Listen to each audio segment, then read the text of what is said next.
Well, we've spent over half of the year discussing physics topics, which included everything from motion and forces to light and sound and electricity. And now, for the rest of the year, we're going to move into chemistry topics. And when we start talking about chemistry, the first thing that we have to talk about is matter. Well, what is matter? Basically, we're going to define matter as anything that has mass and it takes up space. So some of the things that we spent a lot of time talking about just within the past couple of months, such as light, such as sound, those things don't have any mass. You can't put them on the scale and weigh them. They don't take up any space, and so light and sound and things like that are not matter. But almost everything else that you can think of probably is. So for example, in this container, I got some rice. Is that matter? Of course it is. I can put it on a scale and weigh it. It definitely takes up space in the bowl. And so something like rice is going to be matter. How about this one? I've got water in that bowl. Does that have mass? Well, if you've ever tried to carry a jug of water, you know that after a while it's going to get heavy. And so yes, it has mass. It takes up space. You can see it taking up space in my bowl. So something like water is going to be matter. Okay? Now, what about what's in this bowl? You're going, wait a minute, Mrs. Thompson. There's nothing in that bowl. There's nothing there. Well, is there? Are you sure about that? Actually, there's air in this bowl. And now you're probably rolling your eyes. Really, Mrs. Thompson, air? Well, air also has mass and it takes up space. If you think about a balloon, if I had a scale that was precise enough, I could put my balloon on the scale and I could weigh it. And then, once I put some air in it, I could put it on the scale and I could weigh it again. And again, if you have a scale that has enough precision to it, you would be able to put this on the scale and see that there is a difference in mass. This balloon is heavier now than it was before I blew air into it. Also, it's very obvious that this air takes up space because the balloon is bigger now than it was before I blew air into it. Well, what's making up that air? Well, it's anything that I'm exhaling. It's going to be carbon dioxide. There's going to be some oxygen in there that I've exhaled. Anything that I've inhaled, I'm going to have to exhale again. So since the air around our planet includes some nitrogen and some argon and just some other trace different types of gases that are in there, all that's going to be in here too, because if I've inhaled and I'm going to have to exhale it, my body can't use argon and nitrogen in gaseous form. So all of that is in here. It all takes up space and it all has mass. Okay, so matter has mass and it takes up space. And there's been a lot of scientists that have done a lot of work over the years to try and figure out exactly what these things are that make up matter. And initially, Aristotle was one of the scientists who said, well, matter is it's a continuum. And basically what he meant is that you could keep cutting something in half again and again and again and again and again, and you would never get to such a small piece that you didn't have it anymore. But other scientists said, I don't think that's exactly true. Democritus was one of the first scientists, actually he was more of a philosopher, and he said that matter is made up of individual particles.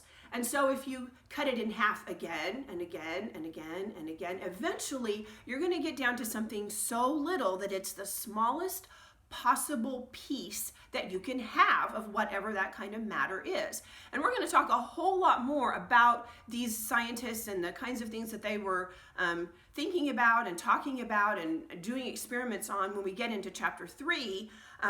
But for right now, all I need you to understand is that scientists have done a lot of work and they understand that, at least from what we believe now, that an atom is the building block of all matter.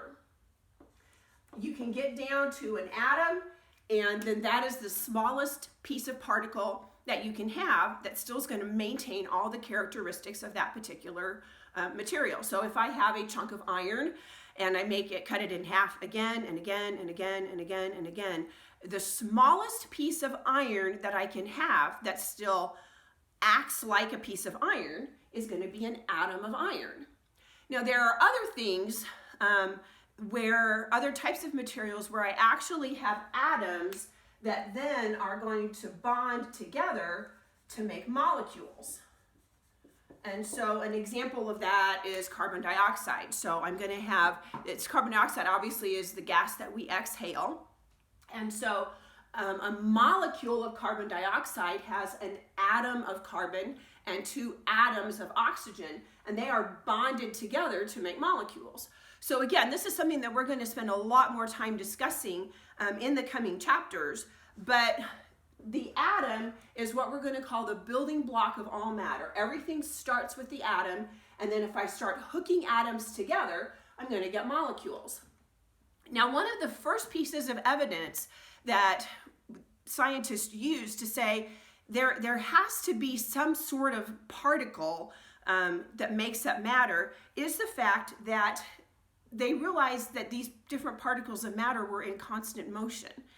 Now, if you think of something like air, that's probably a little more obvious that it's in constant motion than that it's not. Because if I would take an air freshener and I would spray it in the room right here, and you were sitting across the room from me, initially you wouldn't smell it. But eventually, after I sprayed that air freshener, that air freshener is going to travel across the room and it's going to get to you. But the only way it's going to travel is if it's moving. And so the fact that it's moving indicates that there has to be some sort of particle in there that indeed is able to move. If you have ever taken taken water and you put a drop of food coloring in it, even if you have this sitting on the cabinet and so that the water looks like it is perfectly still, if you drop food coloring into it and you let it sit there, eventually that food coloring is going to spread all the way throughout the entire glass of water. And so again, that tells you that even though to our eyes the water may appear that it's not moving, it has to be because the food coloring was getting mixed into the water completely. Now, something like this, something like rice, any type of a solid, that makes it a little bit more difficult to believe that the particles are actually moving. But what we believe to be true is that the particles are actually maybe not moving around and bouncing like air molecules would, or like water molecules would when they're mixing food coloring into it, but the particles in the solids actually are packed very tightly together, and they will actually even vibrate back and forth. And so any particle that makes up matter is going to be moving in any type of matter that you can think of.